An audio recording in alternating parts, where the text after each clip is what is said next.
Budgeting.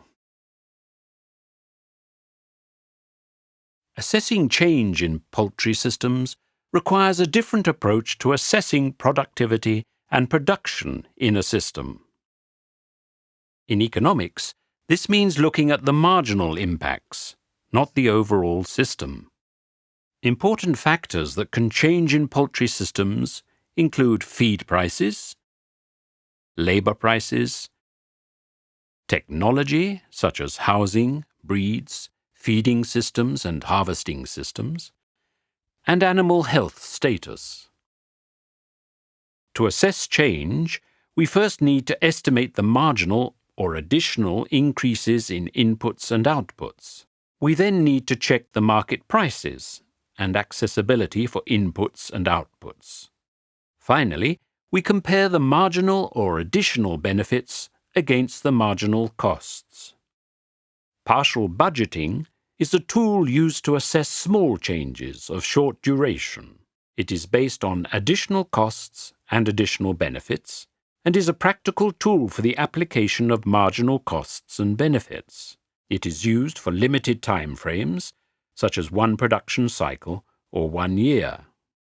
We can draw a line that represents the relationship between the level of variable inputs and the level of outputs.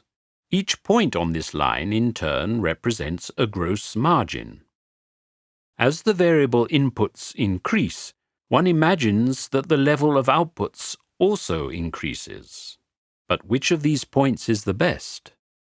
To understand how to assess moving from one point of cost and output, which on the chart are represented by benefits, we need to estimate the additional costs of moving from one point to another, and also the additional benefits. If the additional benefits are greater than the additional costs, then the change can be seen as economically profitable. The relationship between the inputs and outputs is technical. The use of resources, however, is influenced by the price of inputs and the price of outputs. The markets for both inputs and outputs are therefore a critical aspect of assessing change. Let's break this down into simple chunks. A change implies additional costs. These are either new costs or revenue foregone. A change also implies additional benefits. These are costs saved and new revenue. This creates a matrix. It looks simple and is a good way to avoid missing important issues and to avoid double counting. It is important to remember that if you increase production and animals, you will need to estimate the new costs for feed in order to produce the greater quantity of output and the greater number of animals. New costs are those that relate directly to the implementation of an intervention or project. They include vaccines, disinfectants, drugs and medicines, infrastructure such as feed and water systems or housing, and payments to veterinarians and support staff. They also include the time of the farmer and his workers, and, if the number of birds increases due to disease control, the cost of additional feed, forage, and infrastructure. Revenue foregone is the income sacrificed by making a change. It relates to the opportunity cost of the change. Examples of revenue foregone for an animal health intervention are the salvage value of birds with disease that either die or are slaughtered, and the value of products produced from diseased or dead birds, such as eggs from sick birds or feathers from dead birds. Costs saved relate to expenditure that will cease to exist, for example, if a disease is eradicated or controlled. Such costs may have been paid by farmers and the government.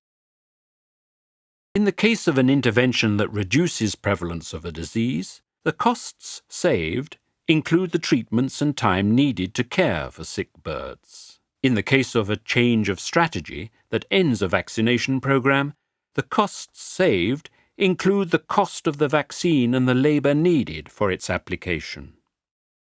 New revenue is the extra income generated by a poultry health intervention that changes the poultry health status.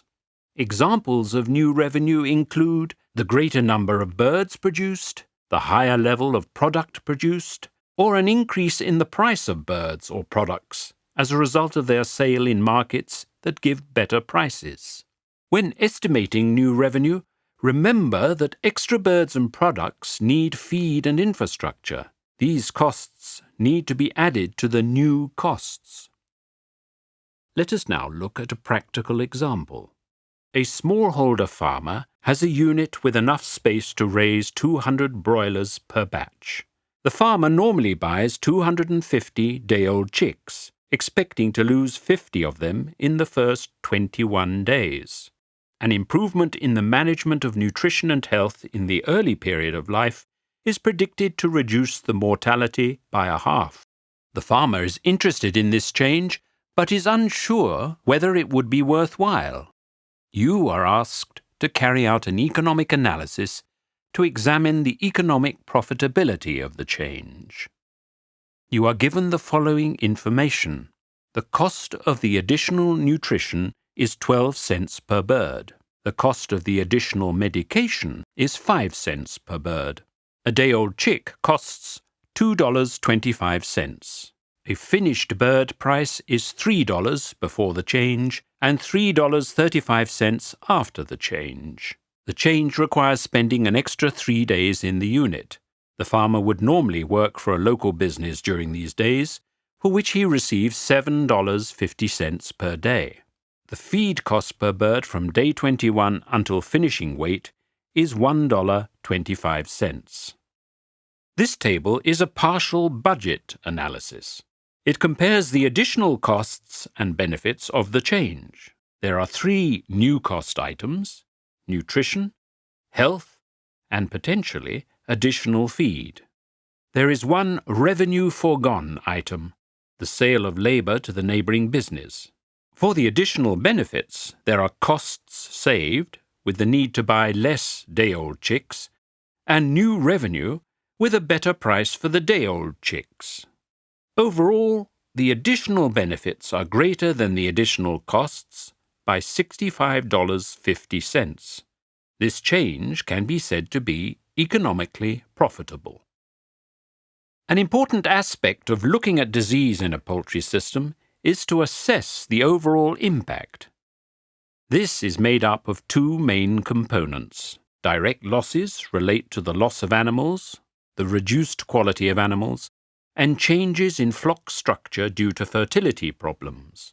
They can also include impacts on human health if the disease affects humans.